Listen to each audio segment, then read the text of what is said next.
Thank you so much for joining Optimistic Opportunities Season 2 with Melea Lemon, who is a North Carolina licensed real estate instructor. I am Carl Johnson, and thank you so much for tuning in to Optimistic Opportunities. We are here to help uncover different tools and stories to help brighten your day with positive and optimistic outlooks from those stories. So before we get to that, we have a sponsor. This season, Carl Johnson Real Estate at Coldwell Banker HPW. We are a local real estate firm that serves the Raleigh-Durham, Chapel Hill area. And we also do work by referral throughout the entire nation, as we do have referral partners around the entire country.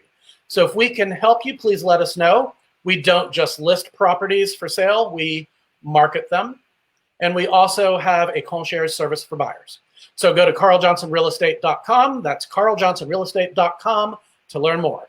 Now back to our show, Optimistic Opportunities. Melea, thank you so much for joining us today.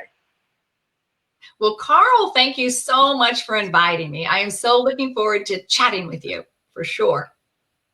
Well, I'm so excited. I'm just going to have to come clean because it's because of Melea I'm a realtor. She was my pre-licensing teacher, and she made learning fun. And it's hard for me to learn sometimes. I have a certain way I have to learn. And she was the perfect teacher because she made it fun and engaging, and she gave me tools that I needed so I could pass all those tests and just not have to do it a second time. So thank you, thank you, thank you, thank you. My pleasure. You did a great job. You were a good student, Carl. Very good. That was a long time ago too. So it was. It's been nice knowing you. So thank you. You're welcome. Thank you. So one reason I wanted to bring Melea in on the show, and if you want to learn a little bit more about Melea, go to carljohnsonrealestate.com, click on Season 2, Optimistic Opportunities, and you'll see a web page for her there with her bio. And that'll go live a little after the show has been recorded. But one of the reasons I wanted Melea on the show, because first of all, you were always smiling. You always jumped in the room with lots of energy. You're always fun. You always had interesting and positive things to say. And I don't think I ever saw you in a bad mood. You were just always beaming this amazing energy. Well, thank you for noticing, Carl. I love being live inside the classroom. I love it. I could talk about real estate, licensing law, commission rules, and my 35 years experience as a residential real estate agent in the Triangle area, all those stories, everything I've seen and heard over the years. Love bringing all that into the classroom and super excited about it. So thank you for noticing. You're welcome. That was like kid in the candy store. So we're going to get to some of the questions now. So let's start with this one. So what have you learned to live without during this like strange reset time of COVID? Carl, wow. You know, I have 100 things that just filled my list of everything I'm doing without. Let's do the cliff notes. As many of us. Okay, good. Let's do that one. Yeah. Cliff notes. Here's what I've noticed is the thing that I've been really missing and living without is actual human touch. As you know, I'm a hugger. I am a hugger, not inappropriate hugging, but hugging. And my 85-year-old mother lives next door to me. And we, during this whole process, since March, we decided early on there would be no hugging and no human contact. And this past week, we decided, forget about that. We're throwing all caution to the wind, and we started hugging this week for the first time since March. So I just realized how much I missed it, how I was doing without that physical touch.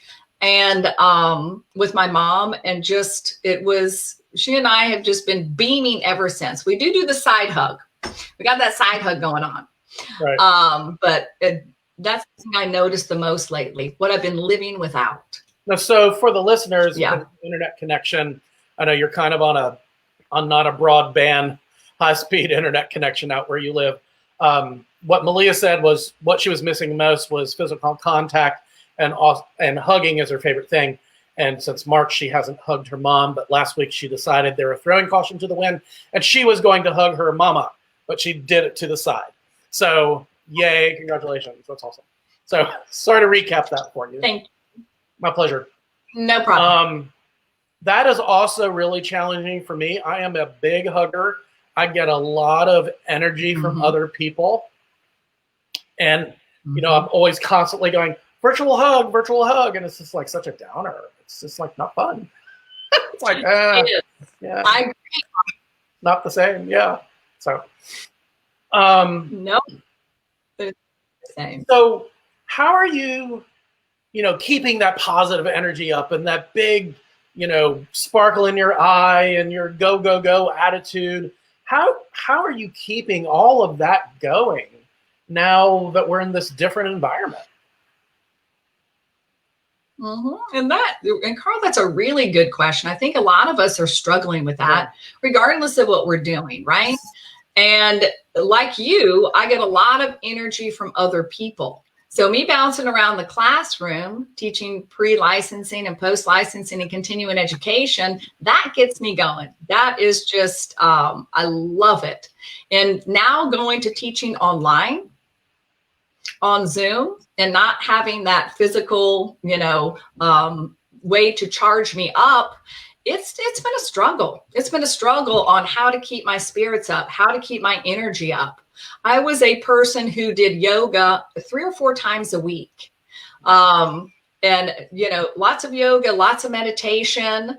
And then that just didn't do it for me anymore. So what I replaced yoga with is power walking. So I got to get out and physically, I'm power walking. Me and my power walking partner, we're at like 12-minute miles, somewhere about 12 minutes and 30 seconds to 12 minutes and 40-second miles. So not that I've completely given up yoga. Don't get me wrong. I'm still 1,000 Petals yoga student with Paul and Summer Sobin. So don't think I'm not doing that, because I am. But I have just amped up the power walking so that I can be physically moving. And that is now what helps motivate me to then turn around and sit down in a chair and teach on Zoom So it's just weird. It's just weird. Have you tried having your camera set up in such a way that you can stand and move around? And they actually have those camera selfie sticks now that follow you as you move around. I know you're big about moving around and being energetic while you're teaching. Have you seen those, or have you thought about that? It's just an idea I just had, knowing you so well. You know, I have very interesting, Carl. Thank you for suggesting that. I have an upstairs office, and I'm creating a downstairs office that has a stand-up desk. Cool. And I will be standing up and moving around when I have the option, upstairs, downstairs, moving around. Awesome. So thank you for that, Carl. Always good ideas with you. Thank you. I just saw you saw something else. I was like, I can't help myself. So, gosh, we just answered that question. Good. So there's another question I was going to ask you. Good. What you got?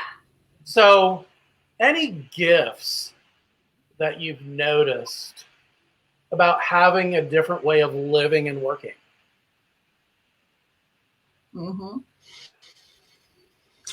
This year, again, going from teaching in the live classroom, all of that energy from other folks, all of that connection, energetic and personal connection with all of my students, and then pulling back and having to teach online. Appreciate the opportunity to teach online, but I've really had to really concentrate. That's another thing that keeps me going or gets me going is like gratitude, right? Mm-hmm. And thinking about the gifts that this time has brought into my life.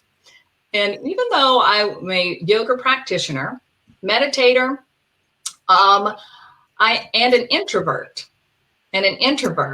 just the gifts that I can see, the biggest one is even with all of that part of my personality, that getting used to being alone.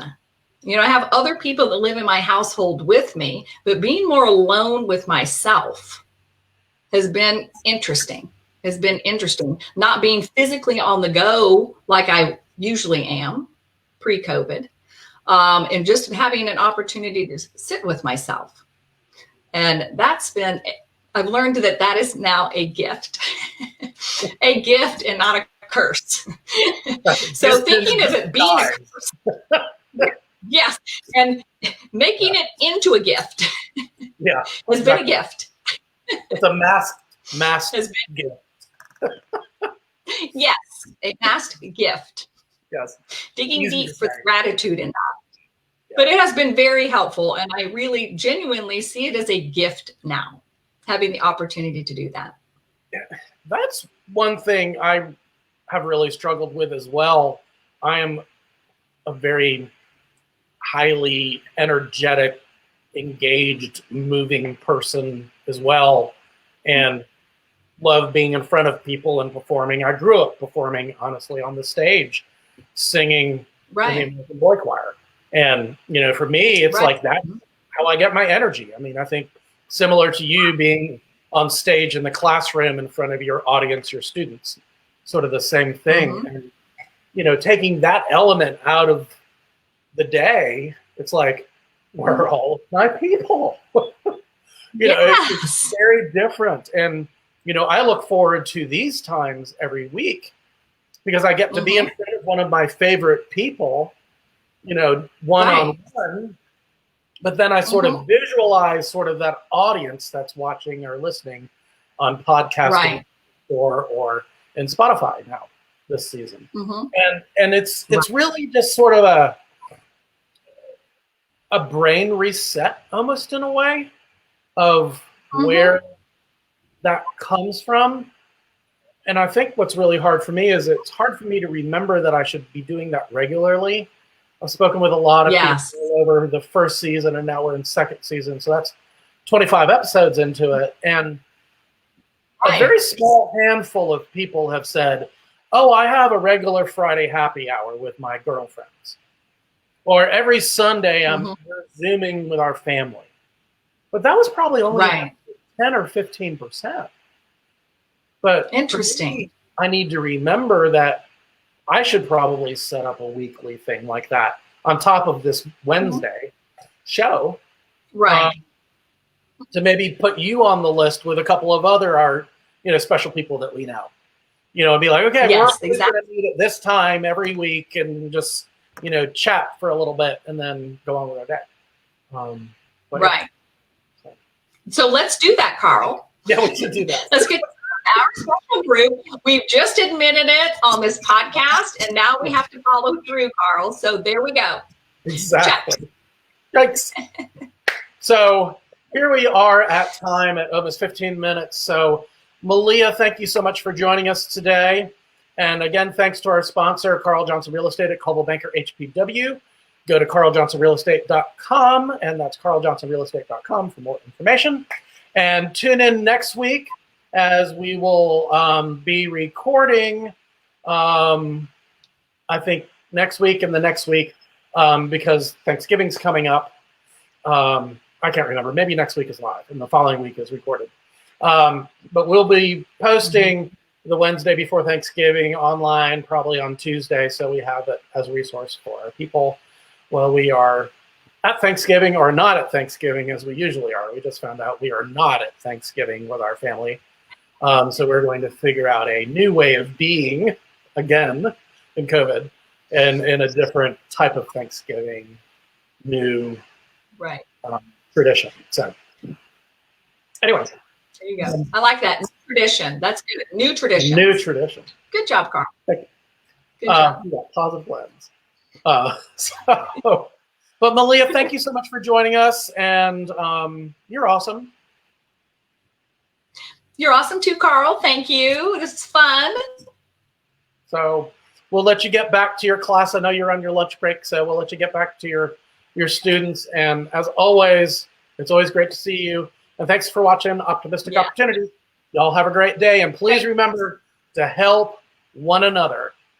Bye, y'all. Yes. Bye, everyone.